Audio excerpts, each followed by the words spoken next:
ఈ వీడియోలోని అంశం యేసయ్య ప్రభువు బోధనలలో మరియు బైబిల్ నుండి పాఠాలలో ఆసక్తి ఉన్నవారి కోసం ఉద్దేశించబడినది. ఇది ప్రతిఒక్కడి పట్ల ప్రేమతో మరియు గౌరవంతో పంచబడుతున్నది. ఇతర మతస్థుల భావాలను దెబ్బతీయడం లేదా బాధించాలనే ఉద్దేశం లేదు. ప్రతివారిని ఓపెన్ హార్ట్తో వీక్షించమని మరియు పాల్గొనమని ఆహ్వానిస్తున్నాము. Content of this video is intended for those interested in the teachings of Jesus Christ and the lessons from the Bible. It is shared with love and respect for all people and is not meant to offend or hurt the sentiments of individuals of other faiths. We welcome all to view and engage with an open heart. ప్రకటన గ్రంథము 22వ అధ్యాయము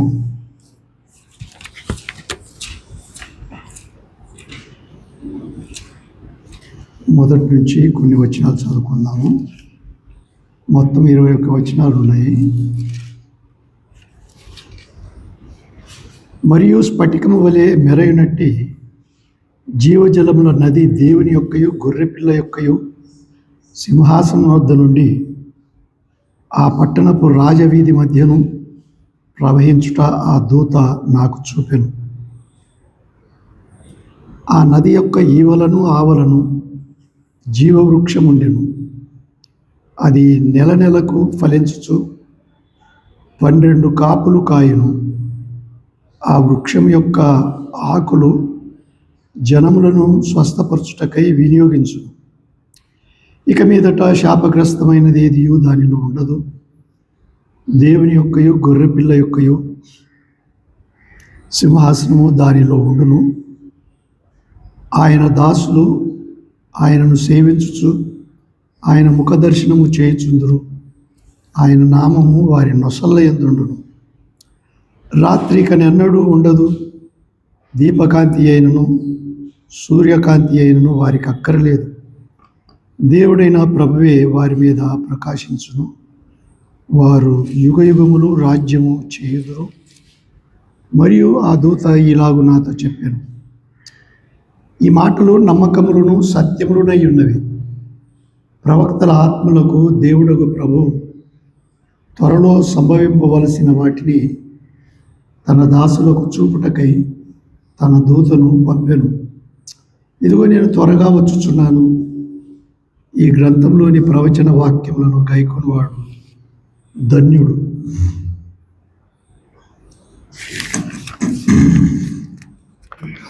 దేవుడి ఈ మాటలను మన కొరకు దీవించును గాక. 3 వారాలుగా మనము ప్రకటన గ్రంథము మరలా ధ్యానం చేసుకోలేదు. 21, 22 అధ్యాయాలు ఆది కాండములో ఎలాగో ప్రారంభంలో పరదైసు ఉండెనో ఈ ఆఖరుకు దానికంటే మెండుగా కనపడులాగున దేవుడు చేస్తూ ఉన్నట్టు మనం చూస్తాము. సరే, 21 అధ్యాయంలో మనం చూసినప్పుడు సమస్తము క్రొత్తదిగా కనపడుతూ ఉంది. క్రొత్త ఆకాశము, క్రొత్త భూమి, ఇంకా చెప్పాలంటే క్రొత్త యెరూషలేము, క్రొత్త సముద్రం లేదనుకోండి, కానీ సూర్యుడు లేనప్పటికీ క్రొత్త వెలుగు, ఇకపోతే క్రొత్త నదిగా మొదటి దాని వల్లే కాక ఇలాంటి విధంగా సమస్తము క్రొత్తనే చూస్తూ ఉన్నాం. అంతేకాక ప్రాముఖ్యంగా 21వ అధ్యాయంలో మనం గమనించేది ఈ క్రొత్తదిగా చేయబడినది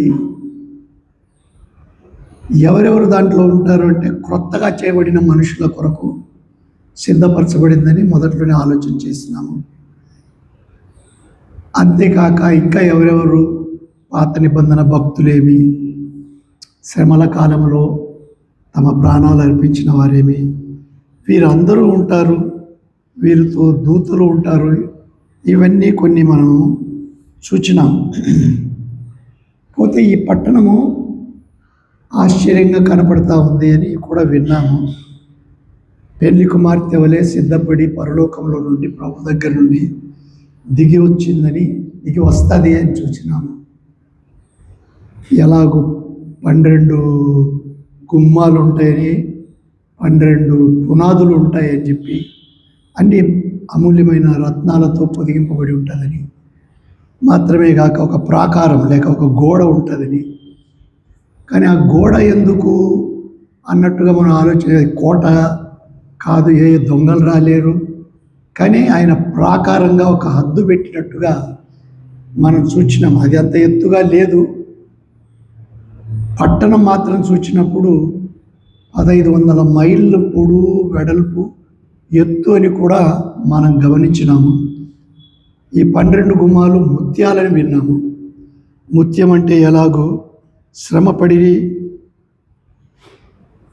ఆ గత్త అంటారు, లేక గవ్వ దాంట్లో ఉంటుందని చెప్పి ఒక భావం. కానీ ప్రభు మాట చేత కూడా నిర్వహిస్తాడు. కానీ మెట్టుకు యేసుక్రీస్తు ప్రభు పొందిన శ్రమకు గుర్తుగా ఈ గుమ్మము కూడా ముత్యం వలె ఉన్నది అని కూడా మనం విన్నాం. ఇట్లుండగా ఇక్కడ ప్రజలు, రాజులు తమ మహిమను తీసుకొస్తారని 21, 25, 26లో మనం చూసినప్పుడు ఎలాగూ సమస్త మహిమ అక్కడ ఉంటుంది అని చూసినాము. ఇంతవరకు మనము ఆరాధనలో జ్ఞాపకం చేసుకున్న మాటలో మనం చూసినప్పుడు ఎలాగూ ఎవరిని ముందుగా నిర్ణయించినో వారిని పిలిచినో చూసినాము. ఎవరిని పిలిచినో వారిని నీతిమంతులుగా తీర్చినో చూసినాము. అది అయిపోయింది.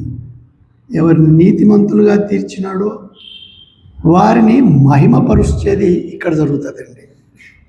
మహిమపరిచేది ఇక్కడ ఉంది. అది 21 అధ్యాయానికి మళ్ళీ కావాల్సి మనం ఎప్పుడైనా వస్తాము. 22వ అధ్యాయంలో చూసినప్పుడు జీవజలముల నది దేవుని యొక్కయు గొర్రెపిల్ల యొక్కయు సింహాసనం నుండి వస్తా నేను చూస్తూ ఉన్నాను. ఇది ఆశ్చర్యంగా ఉంది. అసలు యెహెజ్కేలు గ్రంథము 47వ అధ్యాయం చూస్తే యెహెజ్కేలు గ్రంథంలో కూడా 40 నుండి లేక 42 నుంచి రాబోయే సంగతులే చివరి వరకు వివరించబడినాయి. 3 అంశాలుగా యెహెజ్కేలు గ్రంథము వ్రాయబడింది. 47వ అధ్యాయం ప్రారంభంలో చదివితే ఇంచుమించు ఇదే వివరణ. చదువు బాబు. అతడు మందిరపు గుమ్మమునకు నన్ను తోడుకొని వచ్చాను. మందిరము తూర్పు ముఖముగా ఉండెను. నేను చూడగా మందిరపు గడప కింద నుండి నీళ్లు ఊపికి. ఎక్కడి నుండి? మందిరపు గడప క్రింద నుండి నీరు ఊబికి తూర్పుగా పారిందట. ఆ నీళ్లు బలిపీఠమునకు దక్షిణముగా మందిరపు కుడి ప్రక్కను కింద నుండి పారుచుండెను. పిమ్మట ఆయన ఉత్తరపు గుమ్మపు మార్గముగా నన్ను నడిపించి చుట్టూ తిప్పి తూర్పునకు పోవు దారిని బయట గుమ్మమునకు తోడుకొని వచ్చాను. నేను చూడగా అచ్చట గుమ్మపు కుడి ప్రక్కను నీళ్లు ఉబికి పారుచుండెను. ఆ మనుషుడు కొలనూలు చేత పట్టుకుని తూర్పు మార్గమున బయలువెళ్ళి 1000 మూరలు కొలిచి ఆ నీళ్ల గుండా నన్ను నడిపింపగా నీళ్లు చీలబడ్డ. తర్వాత మీరు చదువుకున్న పర్వాలేదు. ఇందులో దేవుడు యెహెజ్కేలుకు దర్శనం ద్వారా జరగబోయే వాటిని ఎలా కనపరిచినాడో ఆ సంగతిని యోహాను ఇక్కడ తేటగా దూత ద్వారా చూస్తూ ఉన్నాడు. ఈ దూత కూడా ఎప్పుడు చూస్తూ ఉన్నాడు? 1000 సంవత్సరాలు లేక 1000 సంవత్సరాలు అపవాది అగాధములో ఉన్నప్పుడు అక్కడ చూచిన వాడు తర్వాత వచ్చి తీర్పు జరిగిన సంగతి అవన్నీ అయిపోయినాయి. ఆ తర్వాత ఇక్కడ చూస్తూ ఉన్నాము, దూత నాకు చూపించాను అని రాస్తూ ఉన్నాడు. అంటే ఎన్నో సంవత్సరాలు గడిచిపోయిన తర్వాత ఇక కొత్త సృష్టి, సమస్తమును క్రొత్తమైనట్టుగా మనం చూస్తున్నాం. మొదటివన్నీ గతించినాయి. యెషయా కూడా అంటూ ఉన్నాడు, నేను క్రొత్త ఆకాశమును క్రొత్త భూమిని సృష్టించదను, మొదటివి గతించను అంటూ ఉన్నాడు. గ్రంథం 65వ అధ్యాయం చదవండి. 65వ అధ్యాయంలో 17వ వచనం. ఇదిగో నేను కొత్త ఆకాశమును క్రొత్త భూమిని సృజించుచున్నాను. మునుపటివి మరువబడును, జ్ఞాపకమునకు రావు. అవి ఇక ఉండకుండా పోతాయని చెప్పి యెషయానే ప్రవచిస్తున్నాడు 800 సంవత్సరాలు క్రీస్తు పూర్వం. ఇది ఇక్కడ నెరవేర్పు కానై ఉన్నదని అయినట్టుగా యోహాను కనపడతా ఉందండి. 21 అధ్యాయం చూడు బాబు, ప్రకటన గ్రంథం 21లో 4వ వచనం లేక 5వ వచనం. అప్పుడు సింహాసనాసీనుడై ఉన్నవాడు, ఇదిగో సమస్తమును నూతనమైనవిగా చేయుచున్నానని చెప్పాను. సమస్తమును నూతనంగా చేస్తూ ఉన్నాడని. ఇది ఈ నూతన నిబంధనలో నూతనమైన సంగతి చివరిలో దేవుడు ముగిస్తూ ఉన్నాడు. నూతనంగా చేస్తానంటూ ఉన్నాడు. సరే, 22వ అధ్యాయం మనం చూసినప్పుడు అక్కడ చూసినాము మందిరపు గడప క్రింది నుండి నీరు వస్తూ ఉన్నట్టుగా. కానీ ఇక్కడ ఎట్లా చూస్తూ ఉన్నాము? దేవుని యొక్కయు గొర్రెపిల్ల యొక్కయు సింహాసనం వద్ద నుండి జీవజలముల నది వస్తూ ఉన్నదని చూస్తూ ఉన్నాం. అసలు జీవజలం అంటేనే పరిశుద్ధాత్ముడని నా నమ్మకం. ఎలా అంటారా? యోహాను సువార్త 7వ అధ్యాయంలో కూడా మహా పండుగ దినాన యేసు ప్రభు తన సహోదరులు కొంత నువ్వు మా దగ్గర ఏం మాట్లాడుతావు, అక్కడికి వెళ్ళి మాట్లాడమని కొంత చులకనగా మాట్లాడినప్పుడు వారి ఎదుటిగా వెళ్ళక తర్వాత ఆయన వెళ్ళినాడు. వెళ్ళి అక్కడ లేక చదువుదాం చూడండి. యోహాను సువార్త 7వ అధ్యాయంలో,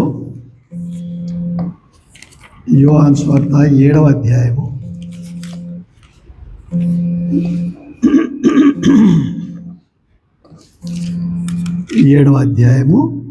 37వ వచనం.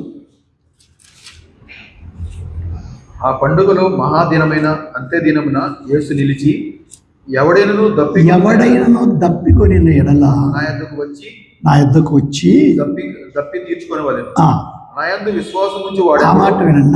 విశ్వాసం ఉంచి వాడెవడో లేఖనము చెప్పినట్టు వాని కడుపులో నుండి జీవజల నదులు బిగ్గరగా చెప్పారు. ఎక్కడి నుంచి నాయన? కడుపులో. వాని కడుపులో నుండి జీవజల నదులు పారును. దేవుని సన్నిధిలో నుండి జీవజల నది వస్తూ ఉంది. ఇప్పుడు పరిశుద్ధాత్మ దేవుడు అక్కడంతా ఇప్పుడు ప్రారంభంలో కూడా ఆత్మ అల్లాడుచూ ఉండేదని చూసినాము. ఇప్పుడు అట్లా కాదు, అంతటా దేవుని మహిమను చూస్తూ ఉన్నాం. ఆ రోజు ఆ ప్రభు అన్నాడు, నా యందు విశ్వాసం ఉంచువాడు ఎవడు వాని కడుపులో నుండి జీవజలుడు. నిజంగా యేసు ప్రభువును విశ్వాసం ఉంచిన గుర్తు ఏది అంటే, మన నడుపులో, మన ప్రవర్తనలో, మన మాటలలో, మన వ్యవహారంలో పరిశుద్ధాత్మని అట్లా కొంచెం హెచ్చరికగా ఉంటే పరిశుద్ధాత్ముడు అలా పనిచేస్తున్నాడని నా నమ్మకం. మన ఇష్టానుసారంగా ఉన్నామనుకోండి, అంటే కొంత మర్చిపోయినట్టు పర్వాలేదు, ఉండకూడదని కాదు నా అభిప్రాయం. హెచ్చరిక కలిగి ఉన్నట్లుగా చేయువాడు పరిశుద్ధాత్ముడు. ఎందుకు? ఆయనలో ఉంటే తన స్వతంత్రము, ఆయనకు స్వతంత్రం ఉండాలి, ఆయన నడిపించాలి. సమరయ స్త్రీ దగ్గర కూడా ఇదే ఉదాహరణ చదువుతాను చూడండి. 4వ అధ్యాయము యేసుక్రీస్తు ప్రభు వెదక్కుంటూ వెళ్ళినాడండి. నశించిన దానిని వెదకి రక్షించువాడు యేసుక్రీస్తు ప్రభు ఒక పాపిని వెదకుతూ ఉన్నాడు. ఆమెను వెదక్కుంటూ వెళ్తున్నాడు. ఆమెని నేను ఎవరి కంట పడకూడదని ఆమె మిట్ట మధ్యాహ్నం వస్తూ ఉందండి. ఆమెకి ఇష్టం లేదు, ఎవరి కంట పడకూడదని తల వంచుకొని వస్తూ ఉంది. కానీ యేసు ప్రభు ఎదురెక్కి వెళ్ళి మాట్లాడుతూ ఉన్నాడు. తనే మాట కల్పించుకొని, అమ్మా నాకు నీళ్లు త్రాగడానికి ఇస్తావా అని అడుగుతూ ఉన్నాడు. ప్రారంభించిన తర్వాత ఆమె కొంచెం యుక్తిపరురాలు, లోక జ్ఞానం కలిగినది. ఆ మాటలు మనకు అవసరం లేదు. కానీ యేసుక్రీస్తు ప్రభువున పలికిన మాట మనం చూద్దాము. 7వ వచనం చూడు. సమరయ స్త్రీ ఒకదే నీళ్లు చేదుకొనుటకు అక్కడికి రాగా యేసు, నాకు దాహం కెమ్మని ఆమెను అడిగాడు. ఆయన శిష్యులు ఆహారం కొనుటకు ఊరిలోనికి వెళ్ళి ఉండిరి. ఆ సమరయ స్త్రీ, యూదుడైన నీవు సమరయ సమరయ స్త్రీనైనా నన్ను దాహనమును కెమ్మని ఎలాగో అడుగుతున్నావని ఆయనతో చెప్పాను. చూడండి, ఇక్కడ ఆమె ఒకటి పురుషుడు స్త్రీ అని, మరొకటి నీవు యూదునివి, నేను సమరయురాలను. యేసుక్రీస్తు అక్కడేమన్నాడు, ఎవడైనా దప్పికొనిన ఎడల. ఇప్పుడు ఈమెకు దప్పిక తీరాలి అంటే యేసుక్రీస్తు ప్రభువు ప్రథమంగా ఈ సంబంధమైన నీళ్ళు ఇవ్వమంటున్నాడు. ఆమె మత సంబంధంగా చెప్పుతూ, యూదుడు అయిన నీవు సమరయ స్త్రీనైన నన్ను దాహమునకిమ్మని ఎట్లా అడుగుతా ఉన్నావు? లోకరీతిగా భేదం తీసుకొచ్చిందండి. అప్పుడు ఏమంటూ ఉన్నాడు ప్రభు, అందుకు యేసు, నీవు దేవుని వరమును నాకు దాహమునకిమ్మని నిన్ను అడుగుచున్నవాడు ఎవడో అది ఎరిగి ఉంటే నీవు ఆయనను అడుగు. ఆ మాట వినండి. నీవు ప్రభువుని అడుగుతావు, నేను నీకు ప్రారంభిస్తున్న నాకు దాహమునకిమ్మని, కానీ నీతో మాట్లాడువాడు ఎవరో? పరిశుద్ధాత్ముడు ఏది నిన్ను ఒప్పిస్తున్నాడు అది నువ్వు గ్రహిస్తే ఏమన్నాడు? నేను అడుగుచు, నీవు ఆయనను అడుగుదు. నీవే అడుగుతావు. ఏమని అడుగుతావు? సరే, ఆ తర్వాత చూద్దాం. అప్పుడు ఆ స్త్రీ, అయ్యా ఈ బావి లోతైన. లేదు తమ్ముడు, అడుగుతున్నవాడు ఎవడు అది ఎరిగి ఉంటే నువ్వు ఆయన అడుగుదువు. ఆయన నీకు జీవజలమిచ్చునని చెప్పాడు. ఆయన నీకు జీవజలమిచ్చు అంటే ఇంకా ప్రభువైన యేసుక్రీస్తు శిలువలో మేకులతో కొట్టబడలేదు. కొట్టబడక ముందు ఆయన రాజ్యమును గూర్చి ప్రకటన చేసిన సంగతులు విన్నాం. మనకు తెలుసు, అన్ని సువార్తలలో అదే చూస్తూ ఉన్నాం. యేసుక్రీస్తు ప్రభు పునరుత్థానుడైన తర్వాత, నేను తండ్రి వద్దకు వెళ్ళినప్పుడు పరిశుద్ధాత్మ దేవుని పంపిస్తాను మీ వద్దకు, ఆయన వచ్చి మీకు నేరుగా బోధిస్తాడని చెప్పినాడు. అందుకే అమ్మ, జీవజలం అంటే పరిశుద్ధాత్మ దేవుడు. నీవేమడుగుతున్నావు? ఈ జలం కాదు, నీకు కావాల్సింది పరిశుద్ధాత్మ దేవుడు. అట్లా వస్తే ఆ మాట అట్లనే పెట్టి యోహాను సువార్త 16వ అధ్యాయానికి వస్తాము. యోహాను సువార్త 16వ అధ్యాయం 8వ వచనం. ఆయన అంటే పరిశుద్ధాత్ముడు వచ్చి, వినండి, పాపమును గూర్చియు నీతిని గూర్చియు తీర్పును గూర్చియు మరి ఎవరి చేత కాదండి. ఇప్పుడు నేను పాపిని పరిశుద్ధాత్మ దేవుడు తప్ప మరి ఎవరు ఒప్పించలేకపోయింది. పరిశుద్ధాత్మ దేవుడు ఎట్లా ఒప్పించినాడు? యేసుక్రీస్తు ప్రభువు చేసిన ఆ కార్యము, శిలువలో చేసిన కార్యము. అమ్మా, నేనేం చేయబోతూ ఉన్నానో, నిన్ను ఏమని అడుగుతున్నానో, కానీ నేను ఎవరినైనా గ్రహిస్తే జీవజలం నీకు దొరుకుతుంది అంటూ ఉన్నాడు ప్రభు. నా యందు విశ్వాసం ఉంచు వాడెవడో వాని కడుపులో నుండి జీవజలాలు పారును అన్నాడండి. ఇక్కడ కూడా ఏమన్నాడు? పాపమును గూర్చియు నీతిని గూర్చియు తీర్పును గూర్చియు లోకమును ఒప్పుకొన చేస్తాడు. విన్నారా? లోకులు నా యందు విశ్వాసం ఉంచలేదు కనుక పాపమును గూర్చియు. చూడండి, పాపం ఎక్కడ? యేసుక్రీస్తు ప్రభునందు విశ్వాసం ఉంచకపోతే అది పాపము. యేసుక్రీస్తు దేవుడు. యేసుక్రీస్తే నేను చేసిన పాపమంతా క్షమించి అగ్నికి వెళ్లకుండా, నరకానికి వెళ్లకుండా పరలోకానికి చేరుస్తాడని చెప్పి విశ్వాసం ఉంచినప్పుడు పాపమును గూర్చి ఏమవుతుంది? పాపమును గూర్చి నేను తండ్రి యొద్దకు వెళ్ళుట వలన, అంతే, నేను తండ్రి యొద్దకు వెళ్ళుట వలన వీరిక నన్ను చూడరు. కనుక నీతిని గూర్చియు ఈ లోకాధికారి తీర్పు పొంది ఉన్నాడు. కనుక తీర్పు లోకాధికారి అంటే అపవాది. యేసుక్రీస్తు ప్రభు శిలువలో తన ప్రాణాన్ని పెట్టినందును బట్టి పాపికి రావాల్సిన శిక్ష తండ్రి యొక్క ఏర్పాటున అది నెరవేర్పయింది. నెరవేర్పైనందుకు ఆయన రక్తాన్ని తీసుకొని హెబ్రీలోకి రాసిన పత్రికలో పౌలు రాస్తున్నాడు. తండ్రి సన్నిధానానికి వెళ్ళినప్పుడు దేవుడు ఆ రక్తాన్ని చూస్తున్నాడు. పరిశుద్ధ రక్తం ఎందుకు కార్చబడింది? పాపి పరిహారం కొరకై కార్చబడిన రక్తం. దేవుడు తృప్తి పొందుతూ ఉన్నాడు. అంటే నేను ఇవ్వవలసిన శిక్ష. ఇప్పుడు ఇంకెవరు రాలేడు, అడ్డంగా అపవాది రాలేడు. మరణ బలము గలవాడు అనగా వాడు ఏం చేస్తాడట, పాపం చేస్తే ఇంక అయిపోయింది నీ పని, నువ్వు నరకానికి పోవాల్సిందే. వానిని మరణము ద్వారా యేసు ప్రభు నశింపజేసినాడు. అది తీర్పు అయిపోయింది గనుక తీర్పును గురించి కూడా ఒప్పుకొని చేస్తాడు. ఇక మీరు భయపడనక్కర్లేదు, యేసుక్రీస్తు ప్రభునందు విశ్వాసం ఉంచండి. ఇంకేమన్నాడు బాబు? నేను మీతో చెప్పవలసిన అనేక సంగతులు కలవు. చాలు బాబు.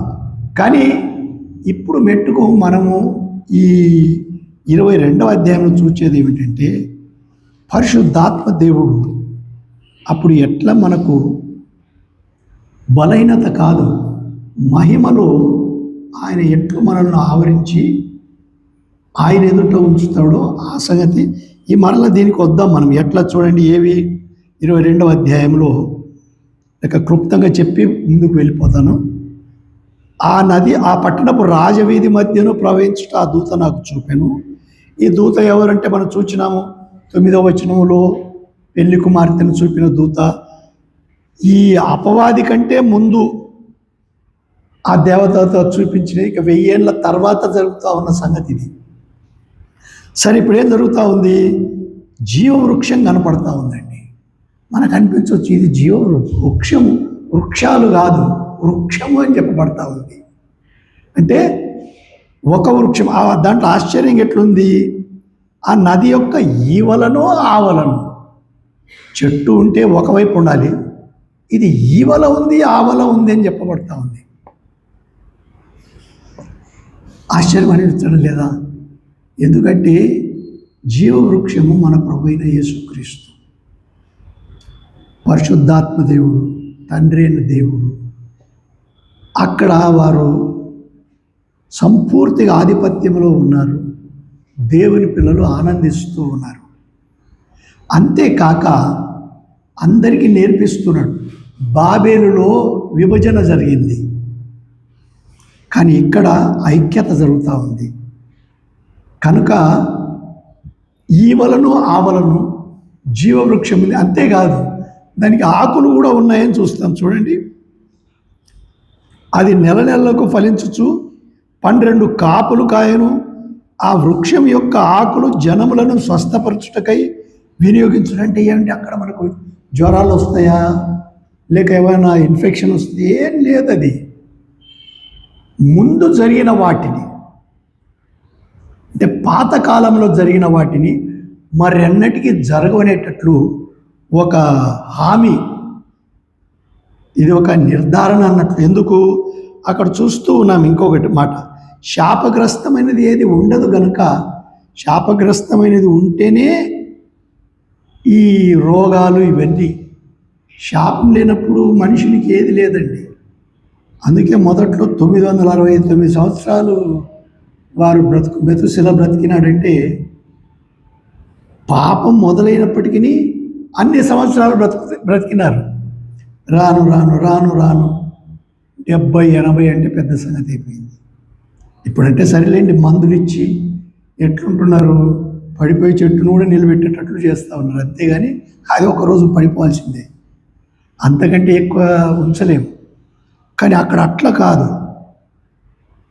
ఒకప్పుడు ఆదాము హవ్వలను దేవుడు ఏం చేసినాడు, ఆ మాట కూడా జ్ఞాపకం చేసుకుందాం. ఆదికాండంలో నాయన 2వ అధ్యాయము 16వ వచనం చదువు. మరియు దేవుడైన యెహోవా ఈ తోటలో ఉన్న ప్రతి వృక్ష ఫలములను, వినండి ఆ మాటను, ప్రతి వృక్ష ఫలములను నీవు నిరభ్యంతరంగా తిను ఆదాము. అయితే మంచి చెడ్డల తెలివినిచ్చు వృక్ష ఫలములను తినకూడదు. ఒక చెట్టు ఉంది, అది మంచి చెడ్డల తెలివినిచ్చే చెట్టు, దాన్ని తినవద్దన్నాడు. కానీ ఆదాము తిన్నాడు. తిన్న తర్వాత జరిగింది ఏంటి? 3వ అధ్యాయము 22వ వచనం. అప్పుడు దేవుడైన యెహోవా ఇదిగో మంచి చెడ్డలను ఎరుగునట్లు ఆదాము మనలో ఒకని వంటి వాడాయను. విన్నారా? మంచి చెడ్డ అంటే తెలిసి చెడ్డదే చేస్తాడండి మనుషుడు. నేను ఒక్కరిని ఎరుగుదును. పౌలు నేను మంచిది చేయనెరిగిలేదు, తప్పునే చేస్తానన్నాడండి. నా యందు అనగా నా శరీరమందు ఏ మంచిది నివసింపదని నేను ఎరుగుదును. ఒక్కడే నేను అనుకుంటాను అట్లా ఒప్పుకున్నవాడు. అంత తేటగా ఒప్పుకున్నాడు. ఇది దేవుని మాట. ఎలాగూ మొట్టమొదట్లో స్వేచ్ఛనిచ్చినాడు దేవుడు. ఏదైనా తిను కానీ ఇది తినవద్దన్నాడు. కానీ అపవాది ఏం చేసినాడు, నువ్వు అవి తిను సరే అని ఇదెందుకు తినవు, ఇది కూడా తిను. అదే లక్షణము నేడు కూడా మన అందరికీ వస్తూ ఉందండి. అది ఎవరిని వదుకోలేదు. కానీ యేసు ప్రభునందు ఆ జీవ జలం ఉందే, ఆయన యందు విశ్వాసం ఉంచులను పరిశుద్ధాత్ముడు ఆయన ఏడ్చి చెప్తాడు కొన్నిసార్లు, వద్దు బిడ్డ, ఇదొద్దు. దాన్ని అదే నేను అన్నది, హెచ్చరించినప్పుడు వింటే నీవు చక్కగా ప్రవర్తిస్తావు. ఆ మాటకు వద్దాం, టైం ఉంటే మనం 22వ అధ్యాయంలో అవన్నీ చెప్పబడతా ఉన్నాయి. ఎలాగూ ఈ జీవ జలమైన పరిశుద్ధాత్ముడు మనకు నేర్పించినాడో, లేక యోహాను కూడా చెప్తా ఉన్నాడు, ఎలాగూ దాన్ని నెరవేర్పు చేస్తే ఎలాగూ ఉండగలుగుతాం. ఆ చదువు బాబా, ఆ మాట మధ్యలో ఆపిన నేను. కాబట్టి అతడు ఒకవేళ తన చెయ్యి చాచి జీవవృక్ష ఫలమును కూడా జీవవృక్ష ఫలమును కూడా తీసుకొని, అంటే అక్కడ ఏది ఆదాము అవ్వలు తినలేదు, జీవవృక్ష ఫలము తినలేదు. ఆ మాట కూడా పూర్తిగా చదువు నేను. జీవవృక్ష ఫలము తీసుకుని తిని నిరంతరం జీవించినేమో అని దేవుడని యెహోవా అతడు ఏ నేల నుండి తీయబడినో దాన్ని సేద్యపరచుటకు ఏదెను తోటల నుండి అతన్ని పంపివేశాడు. చూసినారా, ఏదేను తోటలో పనిపెట్టినాడు దేవుడు. కానీ నీవు ఈ తోటలో ఉండడానికి అర్హుడివి కావు, లోకంలోనికి వెళ్ళమన్నాడు. ఏది ఇప్పుడు ఆ లోకము, శపింపబడిన లోకం ఇప్పుడు మనం ఉండేది. ఇది ఎంత దున్నినా కూడా కొన్ని చోట్ల ఫలించదండి. కొన్ని మంచి ఫలాలు కొన్ని పండుతాయి కానీ కొన్ని పండవు. ఎంతైనా కొందరు విసికి విడిచిపెడతారు. అట్లనే ఇక్కడ ఏమంటున్నాడు, అప్పుడు ఆయన ఆదామును వెళ్ళగొట్టి ఏం చేసినాడు, వెళ్ళగొట్టినాడండి. ఇది కుమారుని వెళ్ళగొట్టడం చాలా కష్టమైన సంగతి. మనకు అనిపిస్తుంది వెళ్ళగొట్టినాడంటే, కానీ దేవుడు అనాది కాలంలోనే సంకల్పం. ఈ వెళ్ళగొట్టిన కుమారుణ్ణి తాను చేసిన తప్పుకు బలి చెల్లించి మరలా సంపాదించుకుంటాడు. చదువు బాబు. ఆదామును వెళ్ళగొట్టి ఏదేను తోటకు తూర్పు దిక్కున వినండి, కెరూబులను జీవవృక్షమునకు పోవు మార్గమును కాచుటకు ఇటు అటు తిరుగుచున్న ఖడ్గజ్వాలను నిలవబెట్టాడు. ఎంత కాపలా పెట్టాడు చూడండి. ఒకటి కెరూబులు, ఖడ్గజ్వాలలు. ఇక్కడ 22వ అధ్యాయం ఎట్లా చూస్తూ ఉన్నాము, తేటగా ఉందండి. జీవవృక్షము ఇటీవల అంటే పరిశుద్ధాత్మని భద్రతలో నీవు నేను ఉండగా, దేవుని ఆదరణ, ఆయనతో కూడా ఉండే ఆ మహాత్మ్యము. నేను అనుకుంటాను లాజరు ఎట్టివాడు, బాగా కురుపులతో బాధపడినవాడు కదా, కురుపులు ఏమేమో. చనిపోయినప్పుడు ఎక్కడికి పోయి కూర్చున్నాడు, అబ్రాహాము రొమ్మున. మనం అందరం అనుకుంటాంలేండి, అబ్రాహాము రొమ్మున అనుకోవాలన్నా, పౌలు రొమ్మున అనుకోవాలన్నా, ఎవరిని ప్రభువా నాకు పలాని వారిని, దానియేలును చూపు, యోసేపును చూపు, ఎవరిని అడుగుతామో వారందరినీ కనపడతారు మనం. అది మన అందరి నమ్మకము. ప్రతి ఒక్కరిని దేవుడు చూపుతాడు. ఇదో మీకు యోబును చూపు ప్రభు, అంత కష్టపడి వచ్చినట్టు ఈయన యోబు. అరే, అంత కష్టపడి దేవుని యందు విశ్వాసం ఉంచి వచ్చినావా?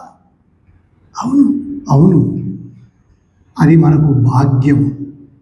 పరిశుద్ధాత్ముడు దేవుడు సంకల్పించినది.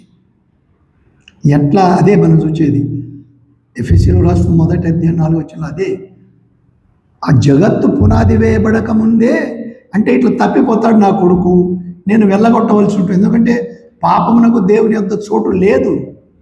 కానీ పాప క్షమాపణ దయచేయడానికి ఆయన సంకల్పిస్తూ ఉన్నాడు. ఈ లోకాధికారికి తెలియదు అది.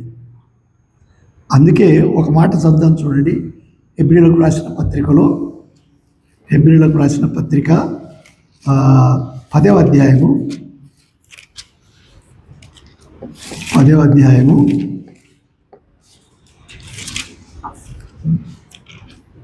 10వ అధ్యాయము బాబు 5 నుంచి ఉంది, కానీ 8వ వచనం నుండి చదువు, లేక 7వ వచనం నుంచి. అప్పుడు నేను గ్రంథపు చుట్టలో నన్ను గూర్చి వ్రాయబడిన ప్రకారము దేవా, ఏమంటున్నాడు? నన్ను గూర్చి వ్రాయబడిన ప్రకారము దేవా నీ చిత్తము నెరవేర్చుటకు. ఆ మాటలు చూడండి ఎంత చక్కగా ఉన్నాయి. నీ చిత్తము నెరవేర్చుటకు ఇదిగో నేను వచ్చి ఉన్నాను. అసలు పైన ఇంకా తేట లేదు. నేను అయితే ఇంకా 5వ వచనం నుంచి చదువు. కాబట్టి ఆయన ఈ లోకమందు ప్రవేశించుచున్నప్పుడు, ఆయన అంటే ఎవరు? కరెక్ట్. యేసు ప్రభు లోకములో ప్రవేశించేటప్పుడు ఇలాగ చెప్పుచున్నాడు, బలియు అర్పణయు నీవు కోరలేదు కానీ. తాత్కాలికంగా వాళ్ళతో బలి అవి అర్పణలు చేపించగా అవి నువ్వు కోరలేదు నాయన. నాకు ఒక శరీరమును అమర్చితివి. కాక జగత్తు పునాది వేయబడక ఉంది, నాకు శరీరమును అమర్చితివి. పూర్ణ హోమములను, పాప పరిహార హోమము, పాప పరిహారార్థ బలులు నీకు ఇష్టమైనవి కావు. అసలు అవి ఏర్పరిచినవే కానీ ధర్మశాస్త్ర అవి నీకు ఇష్టమైనవి కావు. అప్పుడు నేను గ్రంథపు చుట్టలో నన్ను గూర్చి వ్రాయబడిన ప్రకారము, యేసు ప్రభు అంటున్నా, నన్ను గూర్చి వ్రాయబడిన ప్రకారము దేవా నీ చిత్తము నెరవేర్చుటకు ఇదిగో నేను వచ్చి ఉన్నానంటిని. బలులు అర్పణలు పూర్ణ హోమములు పాప పరిహార్థ బలులు నీవు కోరలేదు, నీకు ఇష్టమైనవి కావనియు చెప్పిన తర్వాత ఆయన ఇప్పుడు ఆ మాట వినండి. నీ చిత్తము నెరవేర్చుటకు నేను వచ్చి ఉన్నానని చెప్పుచున్నాడు. ఇవన్నీ ధర్మశాస్త్రము చొప్పున అవన్నీ ధర్మశాస్త్రం చొప్పున అర్పింపబడి సరే. అయితే రెండవ దానిని స్థిరపరుచుటకు మొదటి దానిని కొట్టివేయుచున్నాడు. ఏమంటూ ఉన్నాడు? మొదటి బలులు, అర్పణలు, ఆచారాలు, క్రియలు అవన్నీ కొట్టివేస్తూ ఉన్నాడు. ఎట్లు 10వ వచనం. యేసుక్రీస్తు యొక్క శరీరము ఒక్కసారే అర్పించుకొని ఆ చిత్తమును బట్టి మనము పరిశుద్ధపరచబడి దేవునికి స్తోత్రం అండి. వెళ్ళిపోదాం నువ్వు అన్నవాడు ఇప్పుడు ఎట్లున్నాడు? యేసు ప్రభు నందు ఆదాం అంటే నువ్వు నేను అందరం అంతే. ఆదాం అనే కాదు, పరిశుద్ధపరచబడుతూ ఉన్నాము. పరిశుద్ధపరచబడిన ఎట్లు? యేసుక్రీస్తును బట్టి. ఎట్లు? ఆయన దేవునితో మొరపెట్టుకున్నాడు. దేవుని యొద్ద తేటగా, ఇదిగో నువ్వు ఇవన్నీ ఏం కోరలేదు నాయన, ధర్మశాస్త్రంను బట్టి నీకు బలులు అర్పించేది నువ్వు కోరలేదు, కానీ నాకు శరీరం అమర్చి పంపితివి. ఆ శరీరంలో అన్ని బాధలు పొందిన నేను. ఈ బాధ అనకుండా అన్ని బాధలు పొందిన నేను అనుకుంటా. మనల్ని ఎవరినో అడిగినాను, చెల్లిని అడిగిన, అమ్మ పౌలుని ఎక్కడన్నా శ్రమ పొందినట్టుందంటే నాకైతే కనపడి. యేసు ప్రభు అవనకొచ్చుకున్నాం. కానాను విందులో ఆయన నాట్యం అన్నాడు. కానాను విందుకు వెళ్ళినాడు. పలాని చోట ఆయన సంతోషించాడు, సంతోషం గల వారికి. అయితే ఆయన పొందిన శ్రమలు ఇంతంతవి కావు. అది ఇక్కడ చెప్తూ ఉన్నాడు. ఇక చదువు నాయన. మరియు ప్రతి యాజకుడు దినదినము సేవ చేయుచు పాపములను ఎన్నటికీ తీసివేయలేని ఆ బలులనే మాటి మాటికి అర్పించుచూ ఉండను. ఈయనైతే ప్రభువైన యేసుక్రీస్తు అయితే పాపముల నిమిత్తమై సదాకాలము నిలిచి ఒక రోజు కాదు, సదాకాలం నిలుసు ఒక్క బలిని అర్పించి అప్పటి నుండి తన శత్రువులు తన పాదములకు పాదపీఠముగా చేయబడి వరకు కనిపెట్టుచు దేవుని కుడిపార్శ్వన ఆసీనుడాయన. దేవునికి స్తోత్రం అండి. ఆయన జీవిస్తూ ఉన్నాడు. ఆయన విగ్రహంగా లేడు, సమాధిలో లేడు, చనిపోయినట్టు లేడు, శిలువలో వేలాబడినట్టుగా గుర్తుగా లేడు. జీవిస్తూ ఉన్న దేవుడు, ఆయన జీవిస్తూ ఉన్నాడు. అదేది జీవనదినా జీవన్ ఆ పాట జోసఫ్ హృదయములో ప్రవహింపజేయుమయా జీవనదిని నా హృదయములో ప్రవహింపజేయుమయా శరీర క్రియలనియు నాలో నశింపజేయుమయా శరీర క్రియలనియు నాలో నశింపజేయుమయా నీ ఆత్మ కార్యములు నాలో జరిగింపజేయుమయా నీ ఆత్మ కార్యములు నాలో జరిగింపజేయుమయా జీవనదిని నా హృదయములో ప్రవహింపజేయుమయా జీవనదిని మన హృదయములు అంటే పరిశుద్ధాత్మ దేవుడు యేసు ప్రభువుని నోటితో ఒప్పుకొని ఆయనను మృతులలో నుండి దేవుడు లేపినని విశ్వసిస్తే రక్షింపబడతామని సూచనం. అట్టి వారికి పరిశుద్ధాత్మ దేవుడు జీవజల నదిగా వస్తాడట. రోజుకు నీతో ఉంటాడంటే నువ్వు ఆత్మీయంగా రోజుకు ఎదుగుతూ ఉన్నావంటే రోజుకు బలం పొందినట్టు ఆత్మీయంగా. ఎన్ని రోజుల నుండి నువ్వు క్రైస్తవునిగా ఉన్నావు, ఇన్ని రోజులు ఇన్ని సంవత్సరాలు ఎట్లున్నావో చూడు. తండ్రి అయిన దేవుడు చూచినప్పుడు అందుకే పౌలు అన్నాడు, అరే మీరు ఇంకా పసిబిడ్డల వలనే ఉన్నారు, మీరు ఎప్పుడు ఎదిగేది అంటూ ఉన్నాడండి. కొరింథీయులో రాస్తూ అన్నాడు, మీరు ఎప్పుడు ఎదిగేది. తల్లి పిల్లలను చూచినప్పుడు అరే వీడు ఎప్పుడు అట్లనే ఉన్నాడు, వీడు ఎప్పుడు ఎదిగేది. అట్లనే తండ్రి కూడా చూస్తున్నాడండి. ఈ ఎదుగుదల పరిశుద్ధాత్ముడు మనకు దయచేసేది పరిశుద్ధాత్ముడు. చూడండి, ప్రభువైన యేసుక్రీస్తు ఒక మాట అన్నాడు. యోహాను సువార్త 17వ అధ్యాయంలో 17వ వచనంలో చూడండి. 17వ అధ్యాయంలో 17వ వచనములో సత్యవంతుని ఆ ప్రతిష్ఠ చేయి ఆ ఈ వాక్యమే సత్యం నీ వాక్యము సత్యం అంటూ ఉన్నాడండి. ప్రతిష్ఠ చేయము అంటే ప్రత్యేకపరచుము లేక పరిశుద్ధపరచుము. ఎట్లా ప్రత్యేకింపబడతారు, ఎట్లా ప్రతిష్ఠింపబడతారు, ఎట్లా పరిశుద్ధపరచబడతారు? వాక్యం అనేది సత్యం. ఈ వాక్యం ఎట్లొచ్చింది అసలు? తమ్ముడు ఒకసారి నన్ను అడిగినాడు, ఈ బ్రదర్ అపోస్తలులు ఎప్పుడు ప్రారంభించినారు ఏమిటి? అపోస్తలులు అసలు యెరూషలేమే 70వ సంవత్సరానికి ప్రభు అయిపోయిన తర్వాత మొత్తంగా నిర్మూలన చేయబడింది నీరో చక్రవర్తి ద్వారా. 33వ సంవత్సరానికి ప్రభు యేసుక్రీస్తు ప్రవచించబడినట్టు చంపబడినాడు. తర్వాత 34నో అట్లా సమకాలీకుడైన పౌలు వచ్చినాడు, పేతురు ఇంకా ఉన్నాడు.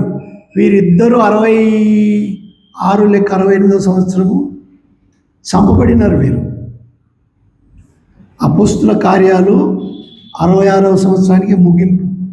అందుకే అక్కడ ముగింపు అయినట్టు రాయడం లేదు. ఆయన అద్దె ఇంటిలో ఉండి 2 సంవత్సరము సువార్త చెప్పుతూనే ఉన్నాడండి. ఆయన చనిపోయే వరకు చెప్పుతూనే ఉన్నాడు. చనిపోయేటప్పుడు కూడా నేను అనుకుంటాను, తల దగ్గర ఉన్నప్పుడు యేసు ప్రభునందు విశ్వాసం ఉంచండి. ఎట్లయితే ఆయన అగ్రిప్పరాజుకు చెప్పినాడో, ఎట్లయితే ఫేస్తుకు చెప్పినాడో, అట్లనే అక్కడున్న ప్రతి వారికి చెప్పి ఉంటాడు. నాకామని తెగ నరికినారండి, ఏం పొరలేదు. అందుకన్నాడు, నా దగ్గర ఎవ్వరు లేరు, కానీ సింహం వలె అపవాది చూస్తున్నాడు, తెగేయాలని.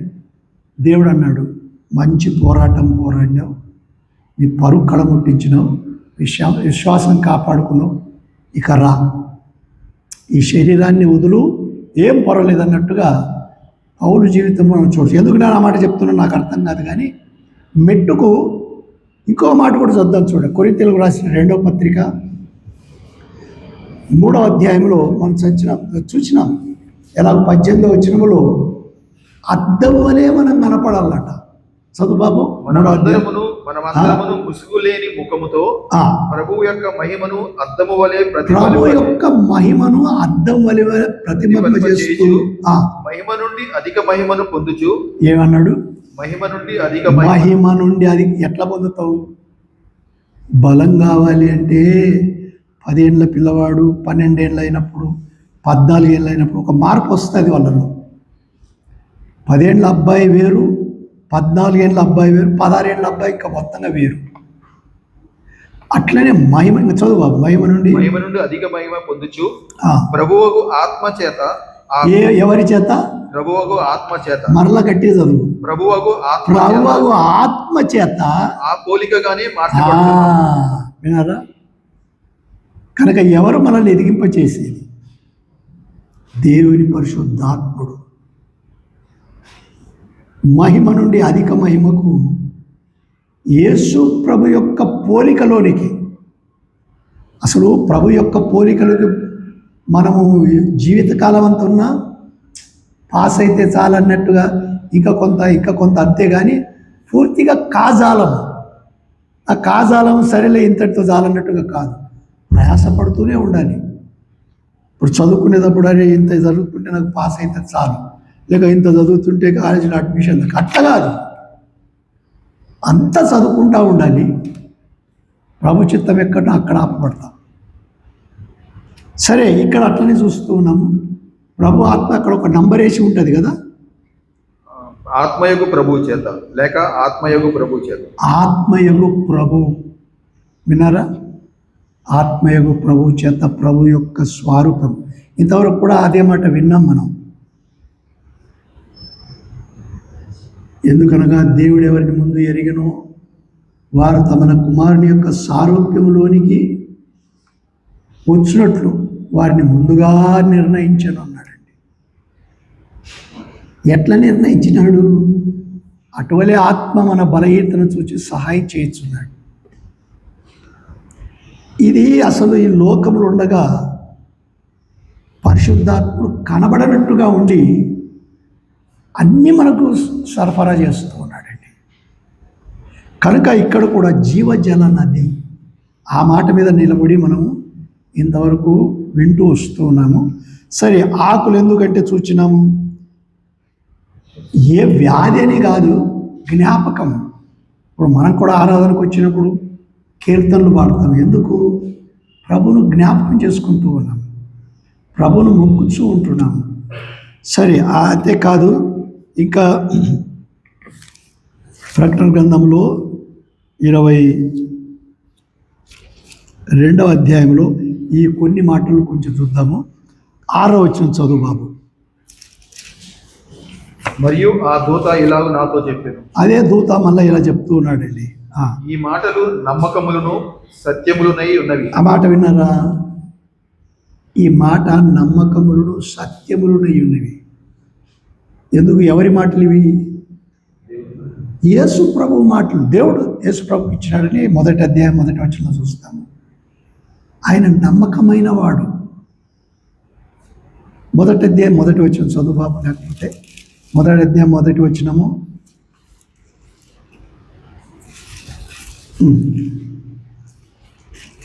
యేసుక్రీస్తు తన దాసులకు కనపరచుటకు దేవుడు ఆయనకు అనుగ్రహించిన ప్రత్యక్షత.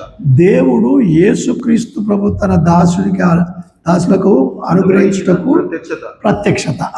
ఈ సంగతులు త్వరలో సంభవింపవని ఉన్నవి. ఇవి త్వరలో సంభవింపనై ఉన్నవి. ఆయన తన దూత ద్వారా వర్తమానం పంపి. ఆ మాట అట్లనే ఉంచి ఇప్పుడు 22:6 కూడా చదువు. మరియు ఆ దూత ఇలాగ నాతో చెప్పాను, ఈ మాటలు నమ్మకములను సత్యములునై ఉన్నవి. ప్రవక్తల ఆత్మలకు దేవుడగు ప్రభువు ఏమిటి? త్వరలో సంభవింపబోవలసిన వాటిని తన దాసులకు చూపుటకై తన దూతను పంపెను. మొదటి వచనంలో ఉన్న మాటనే ఉందండి. ఎట్లా ప్రారంభించినాడో అట్లనే ఇక్కడ చూస్తా ఉన్నాము. ఇంకొక మాట చూద్దాం చూడండి, 5వ వచనం, అదే మొదటి అధ్యాయంలోనే. నమ్మకమైన సాక్షియు, ఆయన ఎవరట? నమ్మకమైన సాక్షి. ప్రభు అయిన యేసుక్రీస్తు గురించి నమ్మకమైన సాక్షి. అసలు దండిగా ఉన్నాయి మాటలు. స్మరణ సంఘంలో కూడా మీరు నమ్మకంగా ఉండమన్నాడు. 3వ అధ్యాయంలో కూడా చూసినప్పుడు నమ్మకంగా ఉండాలి అన్నాడు. ఇంకా కావాల్సిన ఈ మాటలే ఉండడానికి 19వ అధ్యాయం చూద్దాం చూడు బాబు. 19వ అధ్యాయము 11వ వచనం. 19వ అధ్యాయం మరియు పరలోకము తెరవబడి ఉండుట చూచితిని. అప్పుడు ఇదిగో తెల్లని గుర్రం ఒకటి కనబడెను. దాని మీద కూర్చుని ఉన్నవాడు నమ్మకమైన వాడును సత్యవంతుడును. ఎవరు ఆ గుర్రం మీద కూర్చుని ఉన్నవాడు? మన ప్రభు అయిన యేసుక్రీస్తు. ఆయన ఎట్లున్నాడు? నమ్మకమైన వాడు, నమ్మకమైన వాడును సత్యవంతుడు అను నామము గలవాడు. గనకనే ఈ మాటలన్నీ నమ్మకమైనవి. నమ్మకమైన దేవుడు చెప్పిన మాటలు గనక ఇక్కడ కూడా ఆ దూత చెప్పుతూ ఉన్నాడు, ఈయన ఈ మాటలు నమ్మకములను సత్యములునై ఉన్నవి. ప్రవక్తల ఆత్మలకు దేవుడగు ప్రభువు త్వరలో సంభవింపవలసిన వాటిని తన దాసులకు చూపుటకే తన దూతను పంపాడు. త్వరలో సంభవిస్తాయట ఇవి. మనకెట్లా అనిపిస్తున్నది? కొన్నిసార్లు అనిపిస్తుంది యుద్ధం జరిగి ఏం జరుగుతుంది అన్నట్టు. మనకు తెలియదు, కానీ ఏది ఎలా ఉన్నా కానీ త్వరలో సంభవింపబోయేటివి యేసు ప్రభు చెప్తా ఉన్నాడు. అంటే ఈ పాపలోకాన్ని నిర్మూలన చేసినాక ఎలాగ పరలోకంలో ఉండబోతామో ఆయన వివరిస్తున్నాడు. ఇంకొక మాట కూడా చదువు బాబు. 21వ అధ్యాయం 5వ వచనంలో. 21వ అధ్యాయం 5వ వచనము. అప్పుడు సింహాసనాసీనుడై ఉన్నవాడు ఇదిగో సమస్తమును నూతనమైనవిగా చేయుచున్నానని చెప్పాను. మరియు ఈ మాటలు నమ్మకమును నిజమునై ఉన్నవి. ఈ మాటలు నమ్మకమును నిజమునై ఉన్నవి కనుక వ్రాయమని ఆయన నాతో చెప్తున్నాడు. గనుక యోహాను రాయాలివి నమ్మకమైన మాటలు. అందుకే నేను అటువంటి చూడలేదండి ఇక్కడ. కానీ క్రీస్తు తర్వాత 300 సంవత్సరాలు తమ ప్రాణాలు ఇచ్చినారండి. కాల్చబడుటకు ఒప్పుకున్నారు. అరే సువార్తలో పాములు గరిస్తే మీరు ఏ కాదన్నారు కదా అని చెప్పి పాములు తీర్చి కనిపించినారండి. ప్రభు ఒక ఉద్దేశం. ఇప్పుడు పౌలుకు పాము కాటేస్తే బ్రతకలేదా? బ్రతికినాడు. కానీ శోధించేవాడు ఎట్లయినా శోధిస్తాడు. కానీ వాని శోధన కొరకు ప్రభు తప్పించకపోయినా మనం భయపడనక్కర్లే. అదే షడ్రక్ మేషాక్ అబేద్నెగోలు చెప్పినది. ఓ నెబుకద్నెజర్, మేము నీ ఆజ్ఞకు మా దేవుడు మమ్మల్ని తప్పించుటకు సమర్థుడు. ఒకవేళ ఆయన మమ్మల్ని తప్పించకపోయినా నీ విగ్రహానికి మేము మొక్కమన్నాడు. అది ఏం నమ్మకం అండి? ఇప్పుడు కొందరు నన్ను తప్పిస్తే, ఈ కష్టంలో నుండి విడిపిస్తే నేను యేసుక్రీస్తు ప్రభుని నమ్ముకుంటాను. అట్లా కాదు. నేను ఆయన నమ్ముకుంటా. ఆయన తప్పించినా తప్పించకపోయినా ఆయన నాకు నిత్యరాజ్యం ఇచ్చేవాడు. అది విశ్వాసం అంటే. తన యొద్దకు వచ్చేవాడు ఆయన ఉన్నాడనియు, తన్ను అడుగు వారికి ఫలము దయచేవాడనియు నమ్మవలెను కదా అంటూ ఉన్నాడండి. నమ్మాలి. ఆయన ఇస్తాడు. ఎందుకంటే ఆయన మాటలు అడుగుడే మీకు ఇస్తానన్నాడండి. వెదకుడే మీకు దొరుకుతుంది అన్నాడు. తట్టుడే మీకు తీయబడుతుంది అన్నాడు. మరి జరగవా? జరుగుతాయి. కానీ ఆ విశ్వాసం కావాలి. ఆ విశ్వాసం కావాలి. సరే, ఇంకొక మాట చూద్దాం చూడండి. 17వ అధ్యాయంలోనే ప్రకటన గ్రంథంలో 17వ అధ్యాయం 14 పిలువబడిన వారనే మాట ఉంటుంది. 14 చదువు బాబు. వీరు గొర్రెపిల్లతో యుద్ధం చేతురు గాని గొర్రెపిల్ల ప్రభువులకు ప్రభువును రాజులకు రాజునై. గొర్రెపిల్ల ఎవరట? ప్రభులకు ప్రభువును రాజులకు రాజునై ఉన్నందునను తనతో కూడా ఉండిన వారు. ఆ మాట వినండి. ప్రభుతో ఉండేవారు పిలువబడిన వారై ఏర్పరచబడిన వారై నమ్మకమైన వారై ఆ మాట చూడండి. హెబ్రీలకు రాస్తూ 3:1 పరలోక సంబంధమైన సహోదరులారా అన్నాడు.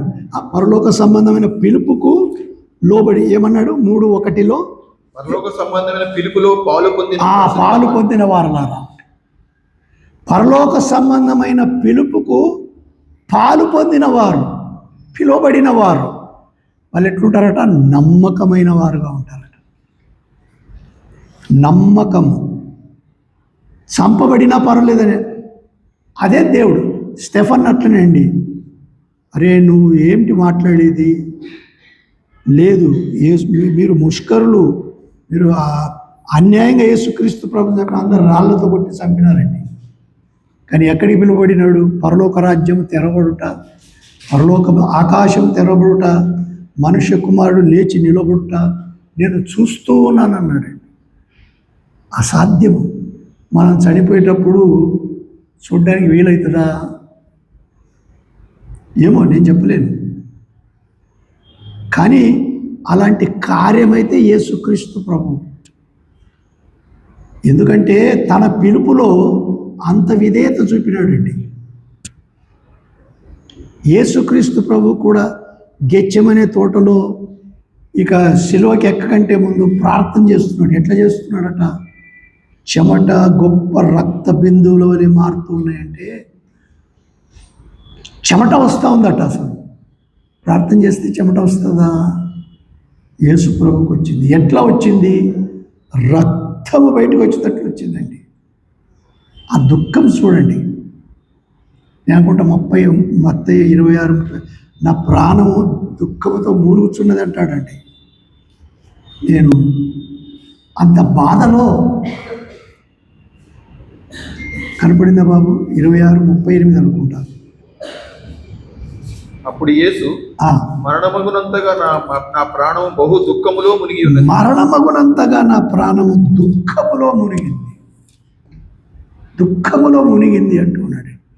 ఎందుకు ఆయనకు దుఃఖము?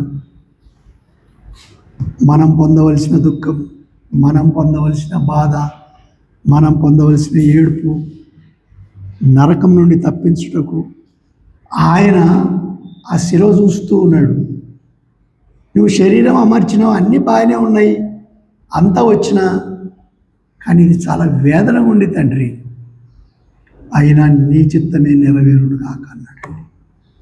అందుకే ఈయన నా ప్రియ కుమారుడు, ఈయన ఎందు నేను ఆనందిస్తూ ఉన్నాను అన్నాడండి. సర్వాధికారం ఆయనకి ఇస్తానన్నాడండి. ఆయనే రేపు తీర్పు తీర్చేవాడని అన్నాడండి. ఎందుకు?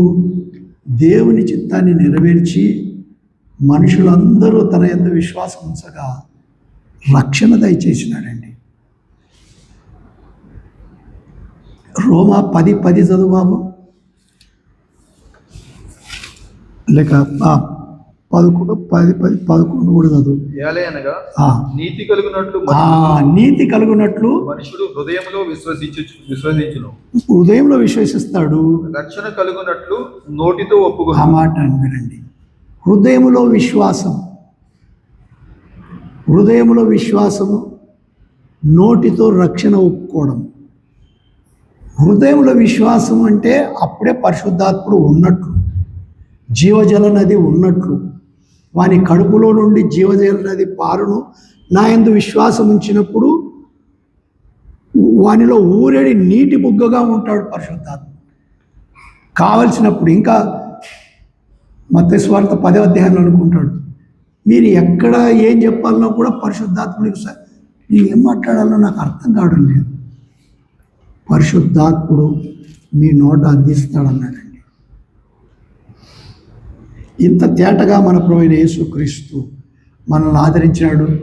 ప్రభునందు ప్రియ సహోదర సహోదరులారా, మనము వచ్చే వారం ముగించడానికి చూద్దాము.